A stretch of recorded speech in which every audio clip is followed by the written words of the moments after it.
We're joined by David Turner, and David is a former NFL scout on the college and pro personnel side for a bunch of different organizations, was an intern for the Giants in the pro personnel department back in 03-04. He worked for the CFL, does a bunch of other things, and he's going to share his draft knowledge with us today. He's also doing some good work with our friends over at the NFL Draft Bible. David, you got John Schmeelk and Jeff Feagles here in New Jersey. How you doing today, man? Morning, David. Good morning, guys. I really appreciate you having me on. This is always a pleasure to give back to Big Blue and talk some football. So excited. Absolutely. Well, yeah, we're looking forward to it. We're psyched up, David. So let's kind of start here.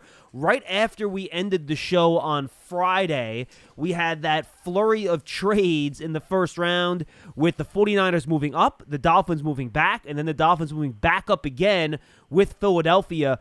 Your take on that movement and what it might mean for what happens before the Giants, who select at 11?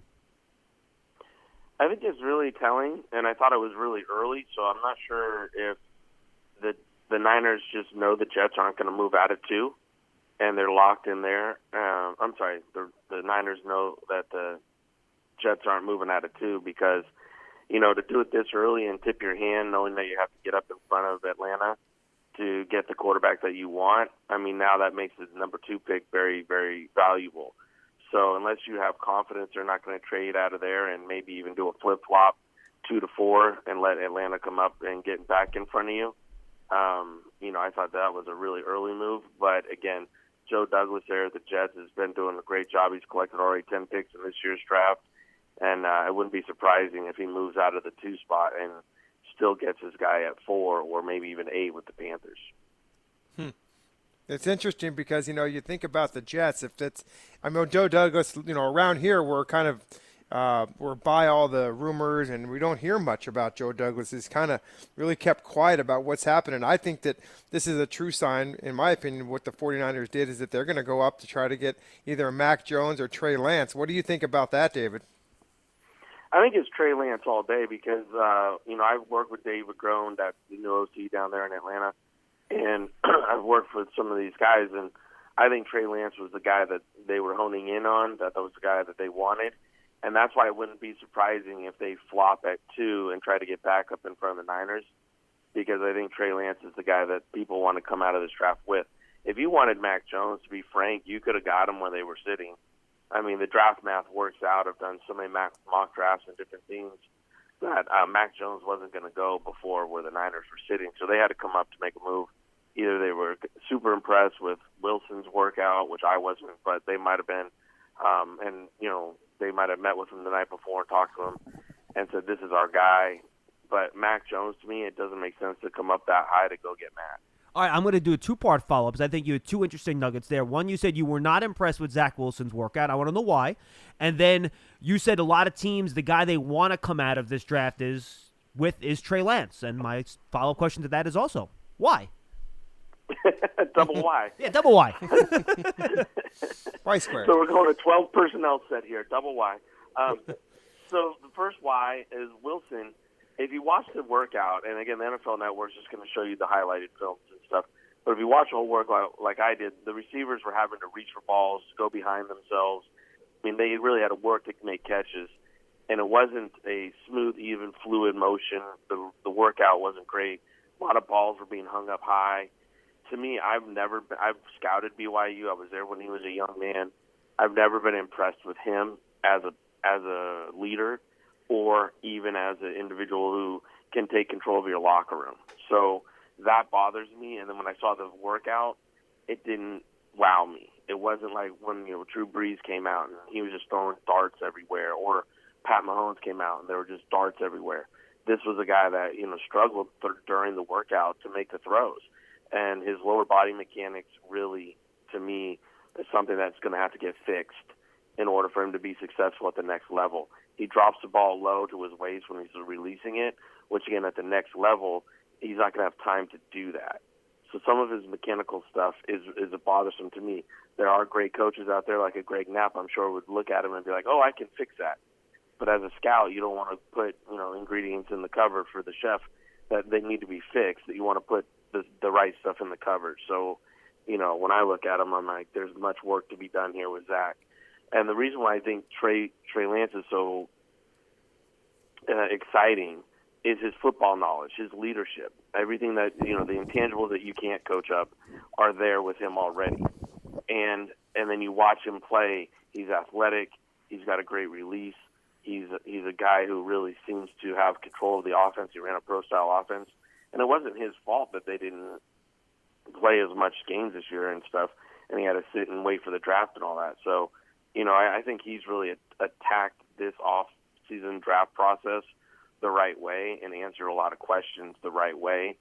So the personnel people are very comfortable with him. Jeff, and I think David's answer there shows us how scouts view these things differently. Yeah. Because as a layman, you watch it, you see all the wow throws, throwing off platform, Sure. throwing across your body, like, oh, that's great. But he's worried about the fundamentals that really are the basis of all the things that, scouts have to evaluate when these guys come out.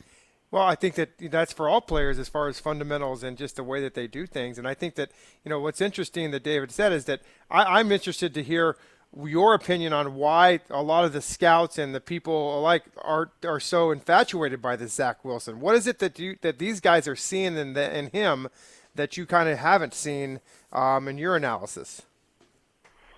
I think a lot of my brethren get enamored with like the Kyle Murray, someone has called it, which I'm enamored with now, the and one play.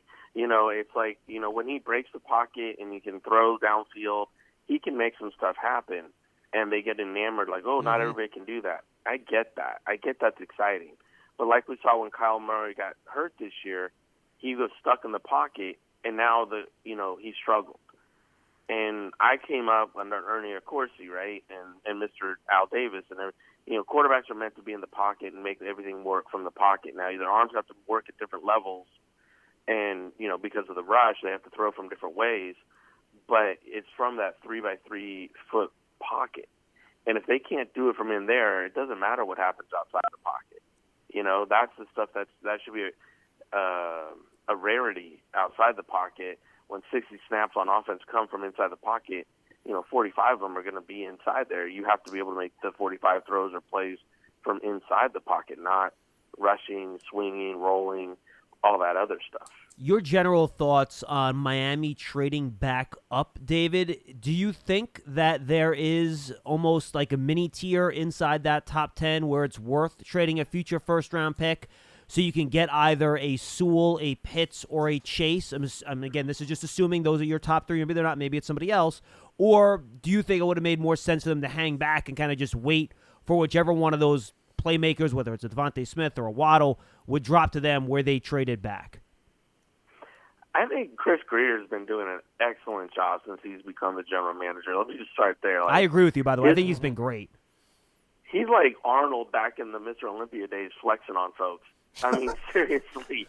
If you watch and go back as a personnel nerd like I am and you see what he's been doing, I'm like, dang, Chris, you've been flexing all over the place. This is great. But what he did is he knew who he wanted. He didn't want to take him there at 3 because, and he knew he could probably get him where he wants him at 6 in front of whoever else is sitting there. So then he's like, let me get back there. Howie needed draft capital, so he went and called Howie, made the deal work, and he had extra. But he's still already, like, next year's draft, they have 9 picks again. And so, like, you're seeing how his approach to the draft is really strong, and not only making sure he has enough draft capital this year to do what he wants to do, but next year and the years after. So a lot of these guys, these mock drafts, a lot of them changed after Friday. So I'm sure that we're going to see a lot of them coming through this week and redoing their board.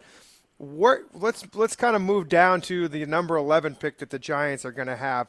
What effect will this trade, in your opinion, David, have on that move of the players and who they are down to number 11 that the Giants could have a really good shot at getting, in your opinion, with that 11th pick? If things really the dominoes really fall the way that people are starting to anticipate, where quarterbacks are going 1, 2, 3, and 4, which I still don't believe that's the case, but let's just say it is, that's going to push offensive linemen down, pass rushers down, linebackers down. The draft math will start adding up really favorable for the Giants, and even top corners are going to be there at 11, because those first 4 being quarterbacks. Now, so they might have a knee-jerk reaction, trade up to get a 5th quarterback. They might, jump a different way. but now you have receivers falling to you, pass rushers falling to you, premier cover guys falling to you, even offensive linemen falling to you. So I think the 11th pick just became a lot more valuable. Sure. And, when Dave starts looking at the board with Chris and Kevin and everybody over there, they're like, whoa, if it does break this way, if the wave breaks this way and they are going to go 1, 2, 3, 4, that means the top offensive lineman's not going to go till 5 or 6 or 7, and then that's going to push the receivers, like you said, Waddle, Pitts, all those guys down a little bit too.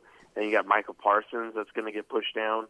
So, you're sitting there looking at some very elite talent and you're going to, where you were at 11 going, maybe we're going to take Greg Rousseau. But now, with the draft math adding up, we might have a choice between these 3 guys, and it might be a Michael Parsons, a Pitts, and a Greg Rousseau. How do you view, David, your top 5 non-quarterbacks in this class? Because assuming those top 4 quarterbacks, right, and maybe even a 5th one slides in there in some way, shape, or form, somebody trades up, something crazy happens. How do you view your top 5 non-quarterbacks or top 6? Because that's probably going to be the group that the Giants will have a chance to select from when they go at 11. Sure, I think the offensive lineman from Oregon is really talented. He reminds me of Walter Jones. Very, very, very big, fluid, athletic, moving guy with great power, very good pad level. So I think whoever gets him is going to be extremely happy, and especially not drafted in 1st or 2nd overall. They're going to be like, wow, this is a steal. Then you move into players like Pitts, Waddle, and Smith, even the LSU wide receiver whose name is escaping me right now. Jamar Chase, right? Yep. Yeah, okay. So, those guys, I think they're elite talent. And then Micah Parsons, to me, is like a Pat Willis. He's a Ray Lewis. Plus he blazed the other day. You're looking at guys like that who really can come in, start from day one, and be a staple to build around for a long time. How do you compare and contrast then that next group? You have, Waddle, you have Devonta Smith, you have Rashawn Slater. You mentioned some of the pass rushers, whether it's Rousseau or maybe you like an Ojulari, whoever you might like from that group. How do you look at that next set if that first group of truly elite guys, in your opinion, are not left on the board? And I can even throw like a Patrick Surtain in there too, by the way. Oh, yeah, Pat Surtain. I love Pat Surtain. Don't get me wrong. And again, Pat Surtain makes sense for them because, Bradbury is getting paid. He's worth it. He's showed in the last 6-7 games how much he's worth it, right? But putting another bookend, like, what Dave did in Carolina where he had Worley and Bradbury, he likes having both those guys, right? So, Pat Surtain makes a lot of sense. But Rousseau is the one body type, to me, growing up in this system of scouting. The body type makes a lot of sense. Now, since they switched over to a 34, but he's so athletic, he can put his hand down, he can come up, he's raw. Reminds me of JPP a little bit, So I'm like, this is a Gettleman type guy. So when I'm watching this film and stuff, I'm like, I can see Dave really liking him, and what Dave did in free agency, really sewed up a lot of holes. So he's not pressed to go one way or another. He can sit there and look at the board and say, you know what, this is a player that's going to be here, going to be a Giant for 5 to 10 years. I'm going to take him because I sewed up a lot in free agency. It kind of reminds me of what he did at the Panthers when he took KK and Starr. So he took Starr in the first round and then KK in the second round. People are like, what are you doing? 2 D tackles back to back. And then the following year he came back and got the other D tackle in the first round. So, he likes having depth. And this year there's a ton of depth in a lot of positions, which makes sense what he did in free agency to sew up these. He signed a lot of 2, 3, 4-year contracts. So he's got guys locked in. Now he can backfill it with a bunch of young talent. And now we're talking, which is his philosophy, sustained success, where the old guard can move on, the overpriced guys can move on a year, 2 years from now, and we got young guys filling in behind them. We get excited about that 11th pick for just what we've just been talking about, with a lot of the guys kind of moving down. Dave Gettleman, you know him well. You've kind of seen his trend and what he's done over his career. What do you think, David, is the chance of, because of what he's done in free agency and filled some of those gaps, if you will, the chance of him trading that 11th pick and moving down, say, to, maybe to New England or 3 or 4. We've talked about this on our show a lot. How many picks you would go back down. What do you think about that 11th pick, and do you think it's valuable for somebody down below them that may be wanting to get up there? I think it's valuable, and I agree with you there, Feags. It's a situation where the 11th pick, because of the trades that just happened, became more valuable because you're right outside the top 10. That top 10 money is now gone, and you're going to have a wealth of players sitting there. Mm-hmm. Now, with that wealth of players, again, if Dave and the group and Chris are honing in on a certain guy, and they're like, listen, do the draft math. Behind us, we can move back 3-4 spots, mm-hmm. and we'll still get our guy because the needs for those teams aren't our guy. Right. And we can pick up a third or a fourth. It will make sense on draft day to do that. But also, sitting at the 11th pick, I mean, you're going to have the pick of a litter of really good players. Yeah. So you might want to just pull the trigger and take the guy that you know is going to be a giant for his career because there's that type of player there at 11 now. From a strategic standpoint, Dave, when you're sitting there at 11 and maybe you have two guys with a similar grade, do you think about the depth of the draft and what might be there in the second round where you say, all right, well, we have this cornerback and this offensive lineman, say, with similar grades, but we feel like we can still get a pretty good offensive lineman in round 2, so maybe that then tips the scales to a corner or a receiver. Is that something when you're in a draft room and guys are making decisions that they take into consideration, or is that just something that people on the outside do and they're just saying, look, this guy's got a better grade, this is who we're taking? No, because every time you talk about a drafting pool, like the first-round pool, you're across the board with different you're across the board with different positions, and then you're seeing the holes and the chasms in between those positions. So, like this year, I think receiver is a big pool. Like there's some very talented players, and you're going to find players in the second and third round that are starting for you next year, right, and making waves. So, therefore, if you're like, okay, we want to take Waddle or Devontae Smith, you're like, yeah, but we need an interior offensive lineman, or we need a pass rusher, or again, if we have a shot at Micah Parsons and he fell to 11. I mean, that's a starting middle linebacker that, the next guy isn't as close to him as what he is. So, you really start looking at that and you go, I got to take the linebacker because in the second round, it's not even close and it's a need we need to fill. And I know this guy is going to be there or be our guy for a lot of years to come. You got to pull the trigger there, knowing that the receivers, maybe even the offensive line, especially interior offensive line for this draft, is deep. So you'll find them down the line. I don't know how you guys feel about, their tackle situation. I feel the left tackle got sewed up a little bit good last year with who they took and how he developed late in the year. The right tackle is a position I think they might still want to address, and there's that Brown kid out of Northern Iowa that was at Senior Bowl. I think he would be a great right tackle, but also I feel he'll be in the second round where they can maybe, work and get him there. Yeah, and that Brown kid tested off the charts, too, at that Northern Iowa Pro Day. He had unbelievable numbers, too, at 6'8". So I'm with you. I think that's something they can obviously take a look at. How do you view the depth of this class? You mentioned that you think interior offensive line and wide receiver are deep. What are some of the positions that you think, oh, boy, we have some serious chasms here, and if we want somebody at this spot, we better grab them early because we're not going to be able to find somebody in round 3 or round 4? Sure. I think quarterback is that position. I think people are going to overdraft quarterbacks or overpaying for quarterbacks because outside Lawrence, everybody's got a question mark to them. None of them are clean.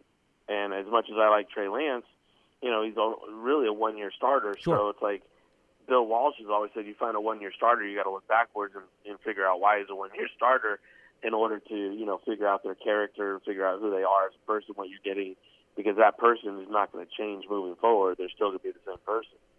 So, I think quarterback is the chasm area that now we're going to see people overdraft just to get a guy and also to get a young quarterback's contract, which is helping you sign other people around them and hopefully make them a little bit better, right?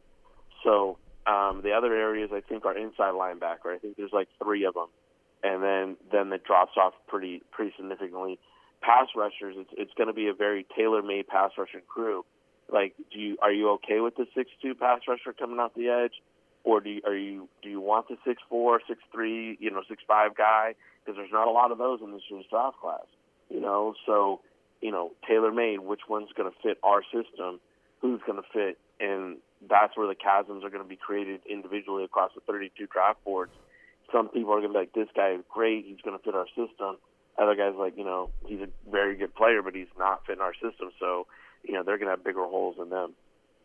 Final question. How do you view this pass rusher class, Dave? Because I think it's interesting, right? You have a bunch of guys that I think you can point to things that you're legitimately worried about. Jason Oweh tested off the charts, raw, didn't have any sacks last year. That's a problem. Gregory Rousseau opted out, had 1 year of great production, but a lot of that production came from the inside and didn't have a ton of great, reps off the edge. Kwity Paye, 4 years in Michigan, just didn't have the production, even though you love his burst off the line. I mean, you can go down the line. Every one of these guys is something you can point at and go, I'm not sure about that. Are one of those guys you think really worth the 11th pick? I know you mentioned Rousseau and how he fits the type of body Dave would be looking for. Or do you think that's a group you would be more comfortable waiting until the second round and trying to pick somebody based more on projection? For me, when Dave drafted when the Giants drafted JPP back in the day, when Jerry was there and everything, I was like, he was coming off an injury. I didn't know JP well, and I was just like, what's going on? And then I went and watched some more film on him, and he was such a rare talent. I was like, oh, I get it now. I see. He had rare measurables, rare talent, rare ability, and the injury wasn't a concern. Obviously Ronnie Barnes signed off on it. And, he's pretty conservative on injury stuff, so it was like he was good with it. So I was like, okay. And now, obviously we've seen what he's become. So with Rousseau, you have to do the similar dive. You have to dive into him and see where he's at. I think this pass rusher crew has some interesting guys, but they're short, they're small, they don't have the classic pass rush measurables. Right. Can they still do it? Yeah, they can still do it. It's just, I came up with Gettleman, and I came up with, like I said, Mr. Davis, where big people play this game and measurables matter. So for me, the pass rushers in this year's class, there's not a lot of them. So if I'm really sold that Greg Rousseau can do it due to his measurables and what he's bringing to the table, he's the guy I would take at 11, because you're not going to see a guy like that, in my opinion, back in the second round. Now, with the new 34 scheme, you might find like the Weaver kid out of Pitt back in the second or even third round, and, he fits the 34 scheme very well with his length and his rush ability to rush inside, outside. So they might look at a guy like that and be like, hey, you know what? We love his versatility. We know we'll find him back in the draft. So at 11, we'll take the Surtain to have our bookend corners and stuff. Or we'll take an offensive lineman, like you said, maybe Slater falls down there. And they're like, ooh, we're going to take Slater. We can't pass up on his value here, So, that's where it's going to get really interesting for Dave at 11, is who falls to him because of what's going on with these these trades right now. Jeff, you got one more? I do. I just want to ask, you mentioned about players that get hurt coming into the draft. And one of the guys that really intrigues me, I apologize if you hear my dog in the background. It's okay, Jeff. We get the trash man out here today, and he's just like, he hates them people. Anyway, so Landon Dickerson is a guy that I'm just very intrigued about. And you mentioned, Dave, about big people play this game. Well, this guy's 6'6", 325 pounds. He's a center. What do teams look at with these guys coming off of injury, especially it was, in the game that he did play in the SEC championship? Are they okay with it if he's fine? I mean, it's an ACL. I'm just trying to figure, because I really like this guy. And if the Giants at number 42 in the second round, if he's sitting there, I still think there's, Nick Gates was the starting center last year for the Giants. Never played there before. The guard position for the Giants is kind of up in the air. The Giants have signed some veteran guys, but I just feel like maybe this might be a position that the Giants go after, and Landon Dickerson is a guy that I think that would fill it really well. I love Landon Dickerson. I think he's a great kid. I love what he brings to the table, his personality. He reminds me of Richie Shrubert a little bit off the field. He's sure. a little crazy, right? Yeah. Yeah, a little troublemaker, but in a good way. Mm-hmm. And so I would love that pick for him. The rule of thumb, though, is typically when somebody has hurt their knee, especially an ACL, They're 80% chance that they're going to hurt the opposite knee in a similar way, or re-injure their existing injury again, so have a second injury. Okay. So for me, again, back in the second, third round, a guy like that, again, I don't think he'll make it to the third round, but like you said, in the second round, if he's sitting there all day long, like I would totally bring him in. I think he's worth the value in that pick because he's got first-round talent, especially somewhere between, say, 20 and 32 if he wasn't hurt. Sure. David, awesome stuff, my friend. Let's keep in touch. Tell the folks anything you want to tell them before we say goodbye. Well, I appreciate all your support and bringing me on. I really had a ball today. Thanks a lot, and I hope you bring me back again. I didn't offend too much. No, you'll always be welcome back. That's for sure. If anybody wants to give us a listen, I run my own podcast, Mav Sports Take.